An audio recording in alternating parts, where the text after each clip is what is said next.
झारखंड विधानसभा चुनाव के तहत 2 चरणों में कुल 81 सीटों पर मतगणना सुबह 8 बजे से शुरू हो जाएगी। मतों की गणना पूरी होने के साथ ये भी स्पष्ट हो जाएगा कि झारखंड में हेमंत सोरेन के नेतृत्व में इंडिया गठबंधन की सरकार बनेगी या फिर एनडीए की नई सरकार बनेगी।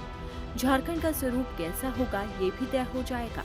इस चुनाव में हेमंत सोरेन, स्पीकर रविंद्रनाथ महतो, बाबूलाल मरांडी, चंपई सोरेन की सीट पर नजर रहेगी। पूर्व मंत्री सरयू राय, नीलकंठ सिंह मुंडा, सीपी सिंह, नेता प्रतिपक्ष अमर कुमार बाउरी आदि प्रमुख हैं। वहीं इस चुनाव में सोरेन परिवार की प्रतिष्ठा भी दांव पर लगी है। मुख्यमंत्री हेमंत सोरेन बरहेट सीट से चुनाव लड़ रहे हैं। बरहेट को जेएमएम का गढ़ माना जाता है। पिछले 3 दशक से यहां जेएमएम की जीत हो रही है। इस बार हेमंत सोरेन का मुकाबला बीजेपी के गमालियम हेम्ब्रिम से है, जो पहले आजसू पार्टी में थे। हेमंत सोरेन के परिवार के 3 और सदस्य भी चुनाव लड़ रहे हैं। उनकी पत्नी कल्पना सोरेन गांडिया सीट से जेएमएम के टिकट पर चुनाव लड़ रही हैं। उनका मुकाबला बीजेपी की मुनिया देवी से है। हेमंत सोरेन के छोटे भाई बसंत सोरेन दुमका सीट से जेएमएम के उम्मीदवार हैं। उनका मुकाबला बीजेपी के सुनील सोरेन से है, यानी कि दुमका सीट पर सोरेन वर्सेस सोरेन की लड़ाई होगी।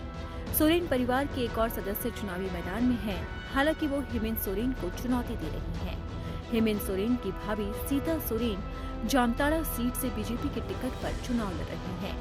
सीता सोरेन पहले जेएमएम में थी, लेकिन पार्टी में उपेक्षा का आरोप लगाकर वो बीजेपी में शामिल हो गई और बीजेपी ने उन्हें चुनावी मैदान में उतार दिया। अब वो जामताड़ा सीट से अपनी किस्मत आजमा रही हैं और सोरेन परिवार को ही चुनौती दे रही हैं। आपको बता दें कि इस चुनाव में कुल 1211 प्रत्याशी अपनी किस्मत आजमा रहे हैं। किसे कितने वोट मिलेंगे, कितने जमानत बचाने में सफल रहेंगे और कितनों की जमानत जब्त हो जाएगी, ये तस्वीर अब धीरे धीरे साफ हो जाएगी। इसी के साथ ही ये भी साफ हो जाएगा कि बीजेपी के चुनाव प्रभारी सह केंद्रीय मंत्री शिवराज सिंह चौहान और आक्रामक प्रचार करने वाले बीजेपी के सह चुनाव प्रभारी और असम के मुख्यमंत्री हिमंता बिस्वा शर्मा वोटरों को एनडीए के पक्ष में आकर्षित करने में कितने सफल रहे।